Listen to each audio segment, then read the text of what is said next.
Mes amis, mes amis, aujourd'hui, rien ne peut nous arrêter. Nous sommes aux portes de la capitale. Kyoto sera bientôt à nous. Si on a une bonne main, puis que personne joue de Motazinda Ninja, nous serons victorieux! Aujourd'hui, on apprend à jouer à Joraku.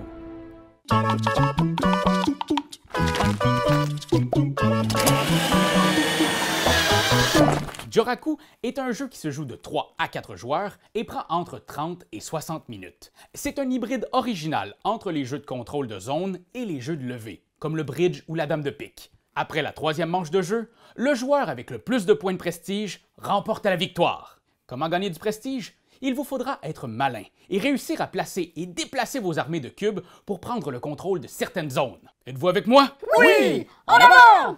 Chaque joueur choisit une couleur et prend tous les cubes samouraï de celle-ci. Prenez ensuite les 6 cartes Daimyo, celle avec un dos rouge, puis attribuez-en une au hasard à chaque joueur.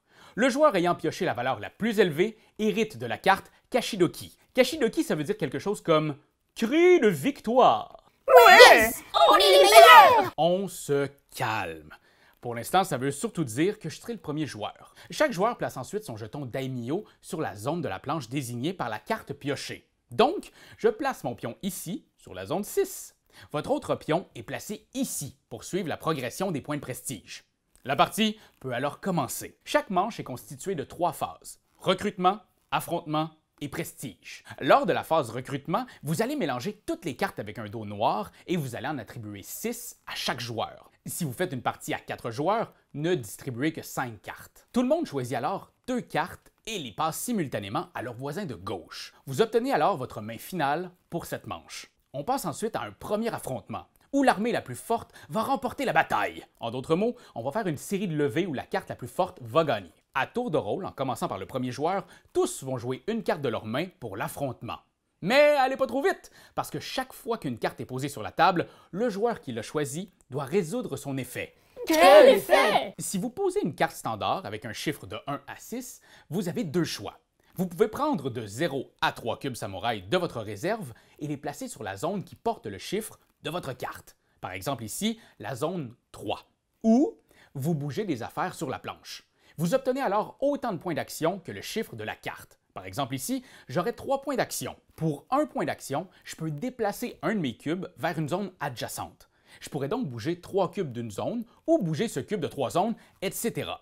Je peux aussi bouger mon jeton Daimyo d'une case pour 2 points d'action. Finalement, je peux aussi retirer un cube adverse qui se trouve dans la zone de mon Daimyo pour une action. Yeah! Go, go, go! De retour à l'affrontement. Maintenant que j'ai joué et résolu ma carte, c'est au tour de mon ami de rejoindre la bataille. Comme j'ai joué une carte rouge, le deuxième joueur est obligé, s'il le peut, de jouer une carte de la même couleur. Il n'a donc pas le choix de jouer son 6 rouge. Il aurait pu jouer une autre couleur seulement s'il n'avait pas de rouge en main. Il place 3 cubes sur la planche dans la zone 6. Et il a de bonnes chances de remporter l'affrontement puisque c'est lui qui a joué la plus haute carte jusqu'à maintenant. On passe finalement à notre troisième joueur qui, lui, joue un ninja! Les ninjas vous permettent de poser 3 cubes n'importe où sur la planche. Quand tous ont joué une carte, on vérifie qui gagne l'affrontement. Normalement, c'est le joueur qui a joué la plus haute valeur, mais s'il y a égalité, c'est la plus haute valeur qui a été jouée en dernier. Et finalement, un ninja l'emporte seulement s'il y a eu un 6 de joué au cours de cet affrontement. Les cartes jouées sont alors défaussées et celui qui a remporté la levée hérite de la carte Kashidoki. Quand vous recevez la carte Kashidoki, vérifiez tout de suite la zone où se trouve votre pion Daimyo. Le joueur le plus influent dans cette zone, donc celui qui a le plus de pièces de sa couleur à cet endroit, gagne 3 points de prestige. Le deuxième plus influent, 2, et le troisième, 1 point. Pour calculer l'influence, sachez que chaque cube vaut 1 point d'influence et les pions Daimyo, 2 points d'influence. Alors ici, c'est le joueur bleu qui hérite des 3 points de prestige. Comment ça, on vaut juste 1? On fait toute la job! Vous valez plus que ça dans mon cœur. On continue tout de suite avec un autre affrontement et le joueur qui a la carte Kashidoki est maintenant premier joueur. Continuez ainsi jusqu'à ce que vous n'ayez plus de cartes en main.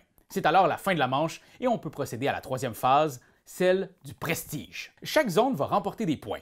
En commençant par la zone numéro 6, vérifiez qui a le plus d'influence, comme précédemment expliqué. Vous trouverez, au bas de la région, la récompense en points de prestige pour le premier, deuxième et troisième joueur le plus influent de la zone. Notez bien que ces récompenses vont évoluer selon la manche en cours. Par exemple, la zone 6 vaut beaucoup de points en début de partie, mais ne vaut rien du tout à la manche 2 et 3. contrairement à la capitale Kyoto qui vaut un bon paquet de points lors de la dernière manche. Continuez comme ça avec le pointage de chaque zone, puis procédez à la deuxième manche. Notez qu'entre les manches, tous les cubes restent en place sur la planche. La position de vos armées continue d'évoluer tour après tour jusqu'à la toute fin. À la fin de la phase prestige de la troisième manche, celui qui a le plus de points remporte la partie. Joraku est un jeu très tactique, où toute la profondeur réside dans la gestion de vos cartes. Quelle est la meilleure utilisation de votre 6, de votre ninja? À quel moment les jouer? N'oubliez pas votre objectif aussi, la capitale. Cette zone est extrêmement payante et celui qui la contrôle en fin de partie est bien placé pour gagner. Yeah! Victoire! Ouais, ben c'est le joueur qui gagne. Techniquement, vous jouez pas vraiment. Vous êtes juste une pièce du jeu. Ça, c'est l'affaire la plus méchante qu'on m'a dit de ma vie! Chopez-le! Non, ça va. C'est toi de trouver l'épisode de jour du Popoche? Sonne la cloche! Sonne la On cloche! parle de jeu, like-nous, commande, suis-nous, ouais! Sonne la cloche! Sonne la cloche! Partage à tes amis, partage à ta mamie, ouais! Sonne la cloche! Sonne la cloche! Comment ton ouais, fais le mon kiki! Sonne la cloche! Sonne la cloche! Sonne la cloche comme quand Jésus a sonné à la porte pour aller souper chez Zachée.